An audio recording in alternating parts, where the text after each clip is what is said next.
Moon sale காலை 9 மணியிலிருந்து இரவு 12 மணி வரை. ஜூலை 29 ஒரு நாள் மட்டும்.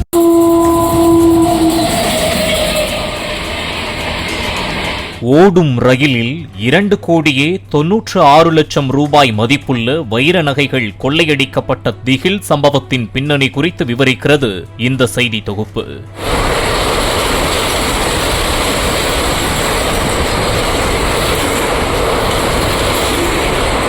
சென்னை வேப்பேரி மகாவீர் காலனியில் வசித்து வரும் 47 வயது தீபக் சஞ்சட்டி என்பவர் சென்னை டி நகரில் உள்ள பிரபல நகைக்கடையில் சூப்பர்வைசராக வேலை பார்த்து வருகிறார்.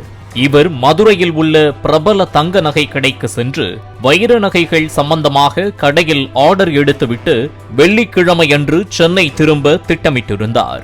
அதன்படி மதுரைக்கு சென்ற தீபக் கேரள மாநிலம் கொல்லத்திலிருந்து சென்னை எழும்பூர் ரயில் நிலையம் வரை வரும் அனந்தபுரி எக்ஸ்பிரஸ் ரயிலில் சென்னை திரும்புவதற்கு முதல் வகுப்பு பெட்டியில் படுக்கை எண் 45 முன்பதிவு செய்திருந்தார்.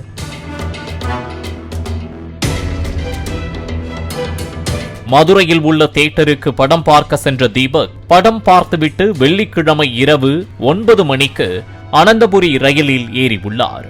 அப்போது தான் கொண்டு வந்த ஷோல்டர் பையில் 2,96,00,000 ரூபாய் மதிப்புள்ள வைர நகைகளோடு ஸ்மார்ட் வாட்சையும் கழற்றி வைத்துவிட்டு படுக்கையின் கீழ் வைத்து தூங்கியுள்ளார்.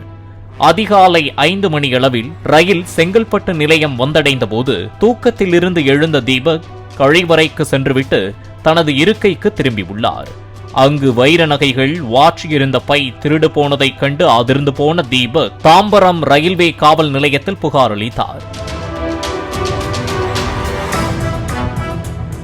இந்த சம்பவம் குறித்து வழக்கு பதிவு செய்த ரயில்வே போலீசார் திருடு போன பையில் இருந்த ஸ்மார்ட் வாட்சை வைத்து அதன் இருப்பிடத்தை கண்டறிந்த போது அது ஸ்ரீரங்கம் பகுதியை காண்பித்துள்ளது.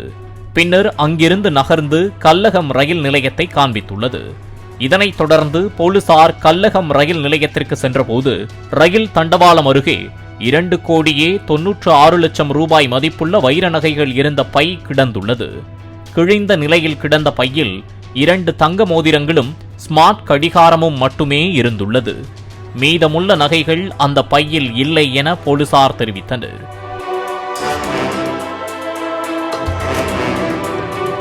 இந்த வழக்கை கையில் எடுத்த திருச்சி ரயில்வே போலீசார் அங்கிருந்த சிசிடிவி காட்சிகளை வைத்து தீவிர விசாரணை மேற்கொண்டு வருகின்றனர். தீபக் மதுரையில் ரயில் ஏறுவதற்கு முன்பு திரையரங்கில் படம் பார்க்க சென்றதால் அந்த திரையரங்கத்திற்கும் சென்று போலீசார் தேடுதல் வேட்டையில் ஈடுபட்டு வருகின்றனர். மேலும் தீபக் பயணித்த ரயில் பெட்டியில் பயணித்த பயணிகளின் பட்டியலை வைத்து அவர்களிடமும் போலீசார் விசாரணையை தொடங்கியுள்ளனர். அதே நேரம் உண்மையாகவே நகைகள் திருடப்பட்டதா என்ற கோணத்திலும் போலீசார் விசாரணையில் ஈடுபட்டு வருகின்றனர். தேர்தல் கால விதிமுறைகளின்படி உரிய ஆவணங்கள் இல்லாமல் நகைகள் எடுத்துச் செல்லும் பட்சத்தில் அதன் மதிப்பு 10 லட்சம் ரூபாய்க்கும் அதிகமாக இருந்தால் அந்த நகைகள் வருமான வரித்துறையினரிடம் ஒப்படைக்கப்படும். அதுவே அதன் மதிப்பு 10 லட்சம் ரூபாய்க்கும் குறைவாக இருந்தால் வணிக வரி அதிகாரிகளிடம் ஒப்படைக்கப்படும்.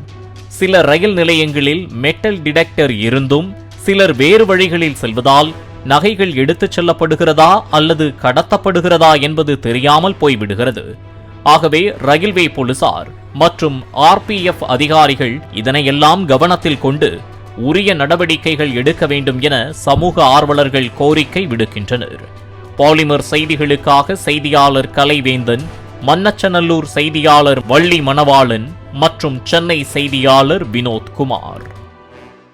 மூன் சேல் காலை 9 மணியிலிருந்து இரவு 12 மணி வரை. ஜூலை 29 ஒரு நாள் மட்டும். பிளே ஸ்டோர் மற்றும் ஆப் ஸ்டோரில் இருந்து பாலிமர் செயலியை QR கோடு மூலம் பதிவிறக்கம் செய்யுங்கள். செய்திகளை உடனுக்குடன் பெறுங்கள்.